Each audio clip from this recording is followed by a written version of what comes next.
தினமும் சில வெற்றிக்கு வழிகாட்டக்கூடிய வென்றோர் சொல்லக்கூடிய அனுபவங்களை நம்ம பார்ப்போம். முதல் அனுபவமாக எதை பற்றி பார்க்க போகிறோம் அப்படின்னா, வேதனை தரும் சாதனை அப்படிங்கிற ஒரு கட்டுரையிலிருந்து நமது முன்னாள் குடியரசுத் தலைவர் டாக்டர் அப்துல் கலாம் ஐயா என்ன சொல்கிறாங்க அப்படின்னா, அவங்க குடியரசுத் தலைவராக இருக்கும்போது சிதம்பரம் அண்ணாமலை பல்கலைக்கழகத்தில் இந்திய தேசிய விஞ்ஞானிகள் மாநாடு நடைபெறுது. இந்த மாநாட்டில் இந்தியாவில் பல மாநிலங்கள் இருந்த பல மாணவ மாணவிகள் அந்த மாநாட்டில் கலந்துக்கிறாங்க.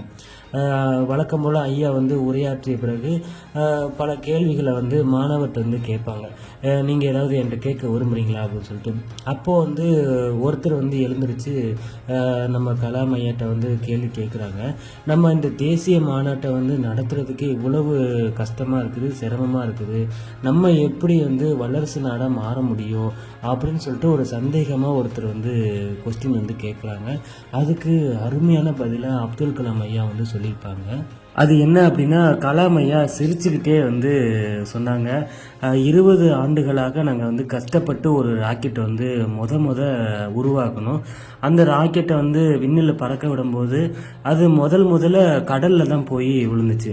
நாங்கள் சோர்வடையவே இல்லை, திரும்ப முயற்சி பண்ணி அந்த ராக்கெட்டை விண்ணில் பறக்க விட்டோம் அப்படிங்கிறத அப்துல் கலாம் ஐயா சொல்லியிருப்பாங்க. ராக்கெட் விழுந்ததோட இந்தியாவில் இருக்கக்கூடிய அறிவியல் வெற்றி பெறாமல் இல்லை, தொடர்ந்து நாங்கள் முயற்சி பண்ணி அதை நிறைய சாதனைகள் பண்ணணும் அப்படின்னு சொல்லிட்டு ஒரு உணர்ச்சி பூர்வமாக அந்த மாணவ மாணவியர்களுக்கு அந்த உரையை நடிச்சிருக்காங்க கலாம் ஐயா.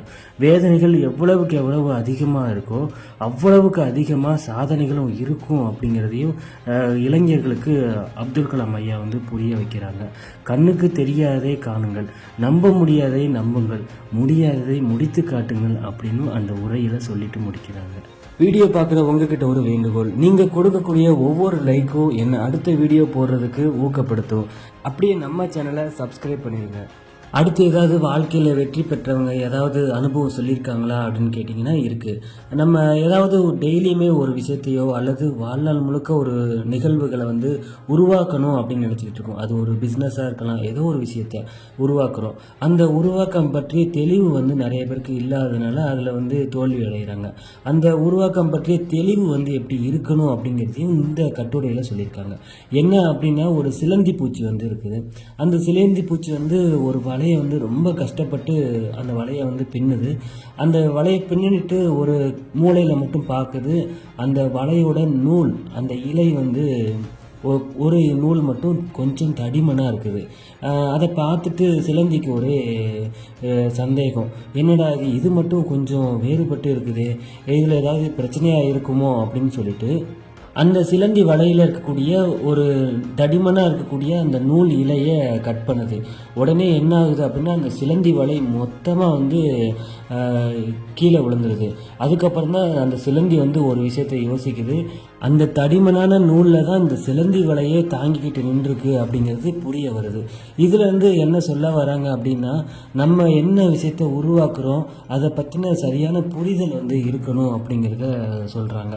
இன்னும் தெளிவாக புரிகிற மாதிரி சொல்லணும் அப்படின்னா, நம்ம நிறைய விஷயத்த உருவாக்குறோம். அப்படி உருவாக்கும் போது ஒழுக்கமாக பண்ணணும் அப்படிங்கிறதுக்காக நிறையா ஒழுக்கமான செயல்களை செஞ்சுக்கிட்டு இருப்போம். ஆனால் அதில் சீக்கிரமாக வெற்றி கிடைக்காது. நிறைய பேர் பார்த்தோன்னா அதில் யாருமே அந்த ஒரு சிலர் ஒழுக்கம் இல்லாமல் ஒரு தவறான வழியில் போவாங்க, அவங்களுக்கு சீக்கிரமாக வெற்றி கிடைக்கிற மாதிரி இருக்கும். உடனே நம்ம என்ன நினைப்போம் அப்படின்னா, ஒழுக்கமாக இருக்கிறது வெற்றி தராது போல், இது ரொம்ப கடினமான பாதையாக இருக்குன்னு சொல்லிட்டு அந்த ஒழுக்கத்தை தவிர்த்துட்டு முன்னேறணும் அப்படின்னு நினைப்பாங்க. அந்த டைமில் ஏதாவது ஒரு தோல்வி ஒரு மிகப்பெரிய தோல்வி கிடைக்கும் அப்படின்னே சொல்லலாம். அதனால் ஒழுக்கமான பாதையில் நம்ம அந்த முழுமையாக நம்ம உருவாக்கத்தை தெரிஞ்சுட்டு போகணும் அப்படிங்கிறதையும் சொல்கிறாங்க. இதில் ஒரு அழகான கவிதையும் சொல்லியிருக்காங்க. உதயமும் அந்தியும் ஒரு போல தான் தோன்றும், கவனித்து பார்த்து வேறுபாட்டை தெரிந்து கொள்ள வேண்டும் அப்படிங்கிறதையும் சொல்கிறாங்க. நீங்கள் நிறைய டைம் யோசிச்சிருக்கீங்களா? நான் பள்ளிக்கூடம் போகும்போது விடுமுறை நாட்களில் மதியானம் சாப்பிட்டுட்டு அப்படி ஒரு தூக்கம் வரும். தூங்கினேன் அப்படின்னா ஈவினிங் டைமில் ஒரு 6 மணிக்கு எழுந்துருச்சு அப்படின்னா அந்த மாலை நேரம், சூரிய மறையக்கூடிய நேரம் காலை நேரம் மாதிரி தெரியும். நம்ம உடனே என்ன பண்ணுவோம் அப்படின்னா, ஐயோ அடுத்த நாள் வந்து விடிஞ்சிருச்சா அப்படிங்கிற மாதிரி ஒரு சந்தேகம், ஒரு குழப்பம் வந்து ஏற்படும். அதே மாதிரி தான் நமக்கு வந்து காலை நேரமும் மாலை நேரமும் ஒரே மாதிரி தான் இருக்கும். அதை வந்து கவனமாக பார்த்து செயல்படணும் அப்படிங்கிறது இந்த கட்டுரையில் சொல்லியிருக்காங்க.